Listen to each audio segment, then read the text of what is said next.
नमस्कार प्यारे साथियों, एक बार फिर से स्वागत है मेरे चैनल स्प्रेडिंग ज्ञान पर। और सीधा चलते हैं क्लास के बारे में चर्चा करेंगे। दोस्तों इंडियन ज्योग्राफी की क्लासेस हमारी कंटिन्यू चल रही हैं। और अगर आप चैनल पर नए हैं तो चैनल को सब्सक्राइब अवश्य कर लें, वीडियो को लाइक और शेयर करें। और जो मेरे पिछले वीडियोज़ करवा चुका हूँ मैं इंडियन ज्योग्राफी के, उनको एक बार जरूर देख के आए दोस्तों। ठीक है, हम पढ़ चुके हैं हिमालय पर्वत के बारे में और भारत की जो अन्य पर्वत श्रृंखलाएं हैं उनके बारे में पढ़ चुके हैं।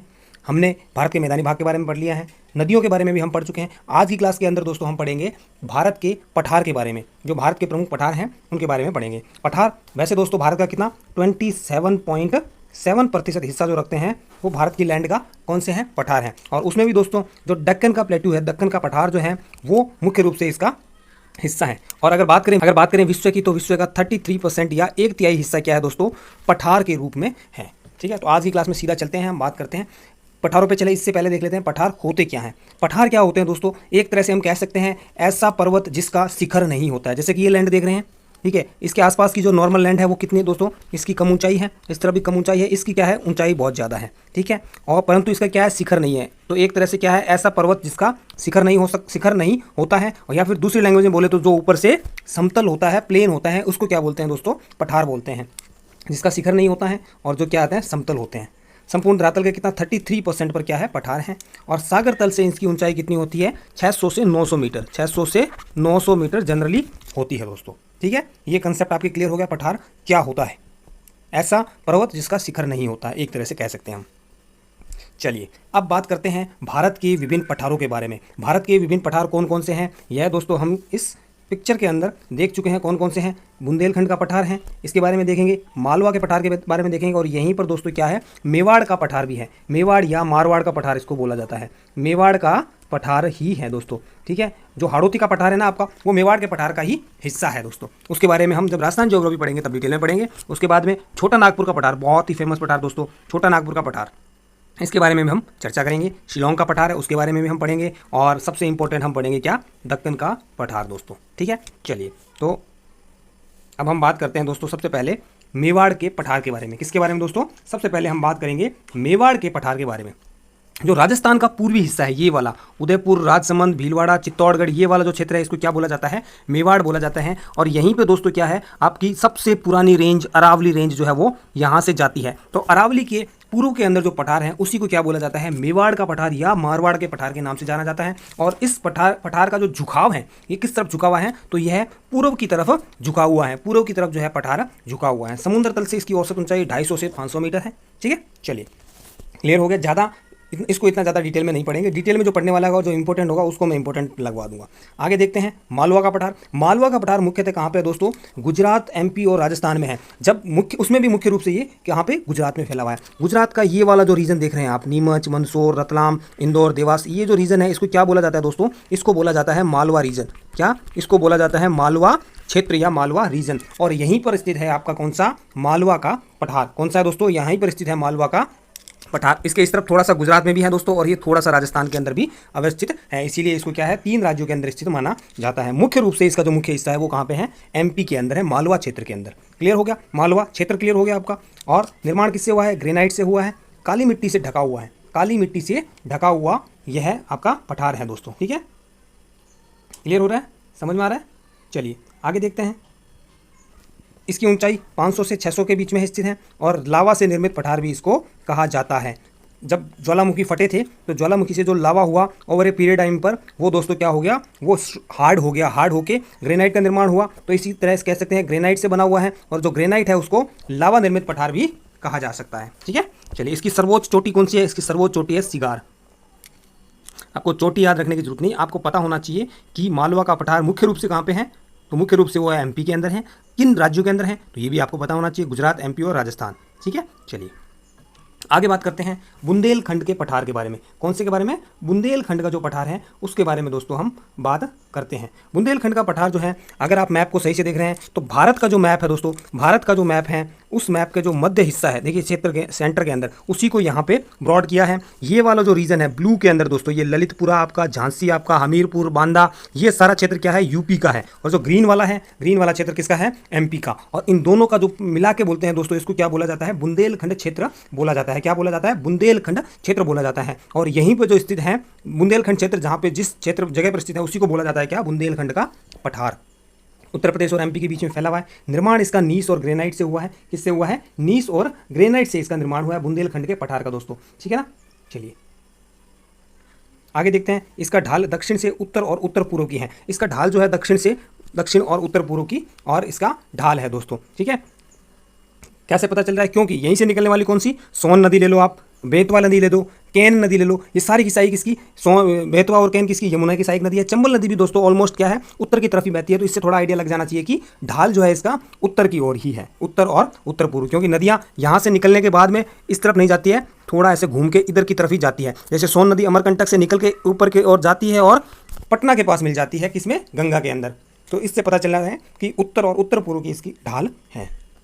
अगला देखते हैं दोस्तों, छोटा नागपुर का पठार। कौन सा? छोटा नागपुर का पठार। नाम ही छोटा है, बहुत ही इंपॉर्टेंट पठार है। इसको आपको क्या है दोस्तों, एकदम काजू कतली लगा लेनी चाहिए, kaju katli, very important question, इसमें से क्वेश्चन जो है बनता है दोस्तों। ठीक है, ये इसका जो अधिकतर हिस्सा है, अगर नाम देखें तो छोटा नागपुर, तो लोग कंफ्यूज हो जाते हैं कि ये नागपुर का हिस्सा है जो कि महाराष्ट्र में है दोस्तों, परंतु इसका नागपुर से कोई लेना देना नहीं है। यह इसका मुख्य हिस्सा कहाँ पे है? झारखंड में है। झारखंड राज्य के अंदर इसका मुख्य हिस्सा है। और दोस्तों पश्चिम बंगाल, बिहार एवं छत्तीसगढ़ के कुछ भाग भी इसमें आते हैं। ठीक है, इसका क्षेत्रफल लगभग 65,000 वर्ग किलोमीटर है। क्षेत्रफल इसका लगभग 65,000 वर्ग किलोमीटर है दोस्तों। ठीक है, चलिए इसके पूर्व के अंदर अगर इसका पूर्व वाला भाग देखा जाए तो सिंधु और गंगा का मैदान, ये देखिए आप यहाँ अगर मैप में देख रहे हैं तो रिवर गंगा यहाँ से फ्लो हो रही है, ये सोन नदी है। ठीक है, तो इसका पूर्व में जो क्या है दोस्तों, गंगा का मैदान जो है वो आ जाता है। और अगर मैं नीचे जाके देखूँ तो नीचे कौन सी नदी दिखाई दे रही है आपको? महानदी जो है वो दिखाई दे रही है दोस्तों। तो इसके दक्षिणी हिस्से में कौन सी नदी है? दक्षिण के अंदर महानदी है दोस्तों, दक्षिण के अंदर महानदी है। ठीक है, समझ में आ रहा है? क्लियर? इसकी औसत ऊंचाई कितनी है? 700 मीटर है। कितनी है दोस्तों? 700 मीटर है। और अब बात करते हैं इसकी, ये तो नॉर्मल डाटा हो गया, इसकी इंपॉर्टेंट डाटा के बारे में दोस्तों।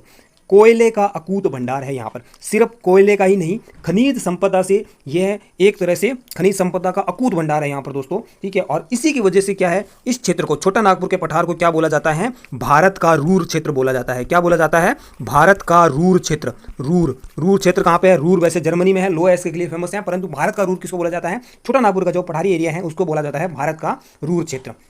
ठीक है, यहाँ पे कौन कौन सी नदियाँ बहती हैं दोस्तों? यहाँ पे क्या है, दामोदर नदी जो है वो भैंस घाटी के अंदर बहती है। और कोयला पट्टी जो है, भारत की जो प्रमुख कोयला पट्टी है, भारत की प्रमुख कोयला पट्टी जो है दोस्तों, दामोदर महानदी के क्षेत्र में ही आपको देखने को मिलती है। और यहीं पर दोस्तों एक नदी बहती है, स्वर्ण रेखा। कौन सी? एक नदी बहती है स्वर्ण रेखा। स्वर्ण रेखा याद रखिएगा, स्वर्ण रेखा। ठीक है, उस पर कौन सा दोस्तों? हुंडरू जल प्रपात है। कौन सा है? हुंडरू। अगर आपसे पूछ लिया जाए कि हुंडरू जलप्रपात कौन सी नदी पर है, तो हुंडरू जलप्रपात छोटा नागपुर के पठार में बहने वाली स्वर्ण रेखा नदी पर फेमस बना हुआ है दोस्तों, हुंडरू जलप्रपात। जलप्रपात क्या होता है? जैसे नदियाँ क्या है, किसी पठारी भाग पर बहती है, पठारी भाग जैसे कि होता है आपको नॉर्मल लैंड से क्या होता है, ऊंचा उठा होता है। तो दोस्तों क्या होती है, नदियाँ इस पठार पे बहते बहते जब नीचे गिरती है तो 600 मीटर से सीधी नीचे गिरती है। ठीक है, तो स्पीड उसकी बहुत ज़्यादा बढ़ जाती है और इसी जलप्रपात का यूज़ करके क्या होता है, बिजली जो है वो पैदा की जाती है। ठीक है, चलिए ये आगे 3 भागों में बटा हुआ है, रांची का पठार, हजारीबाग का पठार और कोडरमा का पठार। तो आपसे यहाँ से क्वेश्चन पूछा जा सकता है कि रांची का पठार कौन से पठार का हिस्सा है? दक्कन के पठार का है, छोटा नागपुर के पठार का हिस्सा है, या फिर आपका शिलोंग के पठार का हिस्सा है, मालवा के पठार का हिस्सा है, कौन से का हिस्सा है? तो आपको पता होना चाहिए रांची, हजारीबाग और कोडरमा दोस्तों छोटा नागपुर के पठार का ही हिस्सा है। किसका? छोटा नागपुर के पठार का ही हिस्सा है दोस्तों। ठीक है, चलिए ये मैं बता चुका हूँ, खनिज की बहुलता के कारण इसको भारत का रूर कहा जाता है। और इसके अंदर भारत के जो एक तरह से कह सकते हैं कि 8 प्रमुख औद्योगिक क्षेत्र हैं। ठीक है, इसके अंदर क्या है, 8 प्रमुख औद्योगिक क्षेत्र भी कहाँ पर? छोटा नागपुर के पठार में ही स्थित है दोस्तों। और भारत का टाटा नगर जमशेदपुर, जमशेदजी टाटा ने जिसका स्थापना की थी, जमशेदपुर या भारत का टाटा नगर भी कहाँ पे स्थित है? यहीं पर स्थित है। ठीक है, भारत का इसको पिट्सबर्ग भी बोलते हैं, जमशेदपुर को भारत का पिट्सबर्ग भी बोला जाता है दोस्तों। चलिए आगे बात करते हैं शिलोंग का पठार। कौन सा? शिलोंग का पठार। इसको दोस्तों शिलोंग का पठार भी बोलते हैं, इसको मेघालय का पठार भी बोला जाता है दोस्तों। शिलोंग मेघालय में है। और एक और इसका नाम है दोस्तों, क्या है? कार्बी अलोंग का पठार भी इसको बोला जाता है। ठीक है, चलिए यहाँ पे दोस्तों कौन सी? गारो, खासी और जयंतिया जो पहाड़ियाँ हैं वो इसी के अंदर है। जब मेरी पहाड़ी वाला आप पार्ट देखेंगे तो आपको समझ में आ जाएगा, वो यहीं पर स्थित है। इसमें कोयला, लोहा एस्क और चूना पत्थर के भंडार हैं। क्योंकि ये दोस्तों छोटा नागपुर के पठार की जो राजमहल की पहाड़ियाँ हैं उसी का एक्सटेंशन है, उसी का भाग है। समय के साथ क्या हुआ, जो गंगा नदी थी, गंगा हो गई आपकी, ब्रह्मपुत्र नदी, इन दोनों ने क्या है भ्रंश घाटियां यहाँ पे बना ली और ये दोनों एक दूसरे से अलग हो गए। परंतु ये दोस्तों दक्कन के पठार का ही हिस्सा है और दक्कन के पठार में देखा जाए तो छोटा नागपुर की जो राजमहल की पहाड़ियां हैं उसी का हिस्सा है दोस्तों। ठीक है, चलिए